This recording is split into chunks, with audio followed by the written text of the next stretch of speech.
Challenger le sales rep. Questionner sur les KPI uniquement, pas être focus sur les émotions. Parce que là, ce qu'ils t'ont envoyé, c'est que de l'émotion. En mode oui, mais je suis pas sûr par rapport à nous. Non. Ils ont fait combien d'appels depuis 2 semaines? Sur combien de fois vous avez proposé ça et de quelle manière?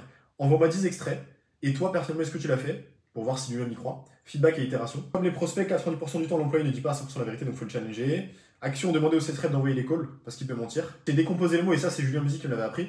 Responsabilité, si tu décomposes le mot, c'est responsibility. C'est l'habilité à pouvoir répondre. C'est juste ça. C'est est-ce que si j'ai une RAF à qui je délègue des choses et sur laquelle j'ai mis 100% des responsabilités, est-ce que quand je suis pas là, parce que c'est pas mon taf de faire ça, est-ce qu'elle est en capacité de répondre?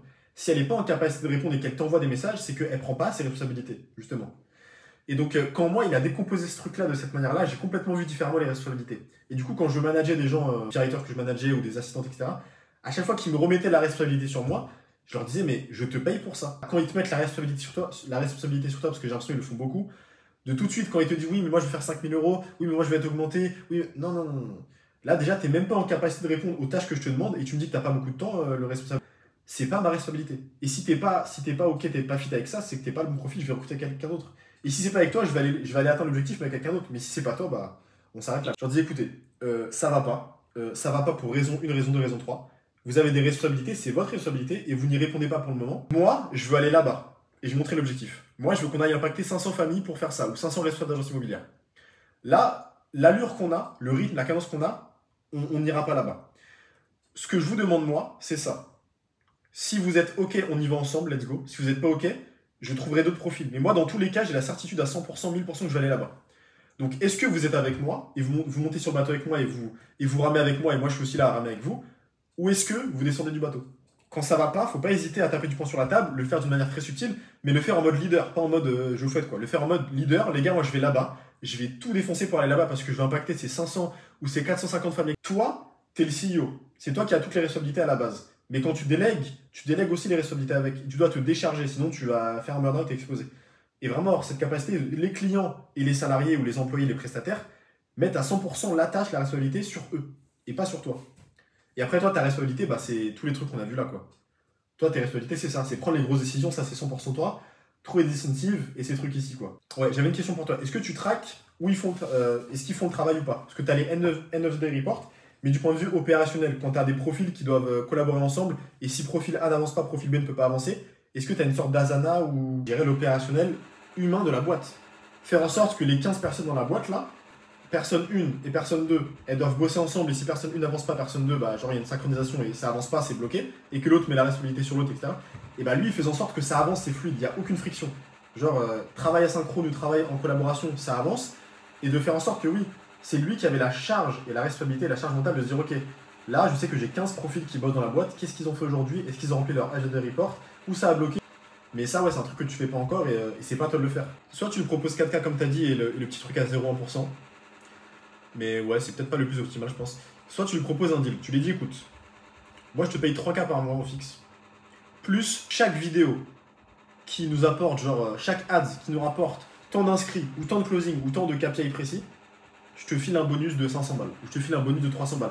Ou je te file un bonus mensuel de un voyage. Ça, tu sais que ça marche très très bien. C'est bête, mais dire à quelqu'un, je te file 500 balles à chaque nouvelle vidéo qui perf, c'est bien. Dire à quelqu'un, chaque nouvelle vidéo qui perf, je te fais un cadeau, ou je te fais un voyage, ou je t'offre un truc, ça a beaucoup plus de valeur pour l'être humain, le cadeau en lui-même, que juste la valeur. C'est-à-dire que tu peux même économiser si tu fais des... Et ça, Mathis, il le fait beaucoup avec les gens dans sa boîte. Et en interne, ils m'ont expliqué comment il faisait. Ça, sur l'être humain, ça le trigger de ouf. Genre qu'il puisse se dire, ok, là je suis monteur, je suis payé 3K, mais si je surperf et que là je surdélivre mon client et que je fais genre 4 vidéos, genre tu peux lui dire, ok, 500 balles pour 500 ou 300 balles pour chaque vidéo qui nous rapporte genre 3 clients qui viennent de ta vidéo, de ton montage à toi, parce que... Et en plus, en termes de motivation, le mec, c'est directement relié à ce qu'il fait à 100%. Et ensuite, tu lui dis, écoute, en plus de cette incentive-là, je te fais une double incentive, c'est que si dans le mois, tu arrives à atteindre cette target-là, et là je t'offre un voyage, là je t'offre un iPhone, et là t'offres un truc. Mais par contre, l'objectif, c'est un putain d'objectif. C'est genre, vous avez signé 15 clients grâce à lui ce mois-ci, mais un truc, il sait qu'il peut l'atteindre, et qui va le sur-incentiver. Mais ça, là, si ce mec, c'est vraiment un player comme tu me l'as décrit, là, tu vas l'utiliser à 100% de ses capacités. Là. Le mec, il va être en mode, putain, je vais lui faire exploser son business. Comparer un mec à un monteur qui est payé 2K, ou juste un mec qui est payé 5K, tu vois, mais qui n'a pas d'incentive sur ce qu'il fait, ça n'a rien à voir. En gros, vraiment, toi, tu dois te dire que, ok, toi, t'es CEO, tu dois être principalement ici, Et en vrai, ce qui est compliqué quand on a été salarié, c'est que se dire que tes journées quasiment, ça doit être juste apporter les meilleures ressources à ta team, être derrière eux sur Slack ou WhatsApp pendant où tu leur parles, et tout le reste du temps, c'est réfléchir, prendre des décisions, envoyer des messages à des mecs pour les débaucher. En gros, tes journées, ça doit être que ça. Ça doit juste être sur WhatsApp. Est-ce que tu es sur WhatsApp à envoyer des vocaux depuis ton téléphone, ou est-ce que tu es sur ton ordi, sur des sites les mains dans le cambouis?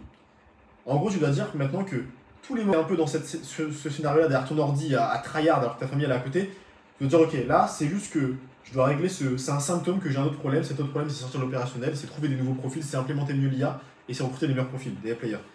Et en gros, les CEO qui font des millions par mois, je regarde leur routine. Il y a un mec qui s'appelle Richard Yu sur YouTube.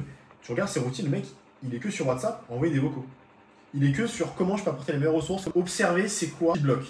Et tu dois être juste le meilleur fournisseur de ressources pour observer les 10-15 personnes dans ta boîte que tu vas recruter et te dire, ok, c'est où que ça bloque, comment je l'aide, lui, comment j'aide, et comment j'offre une meilleure ressource.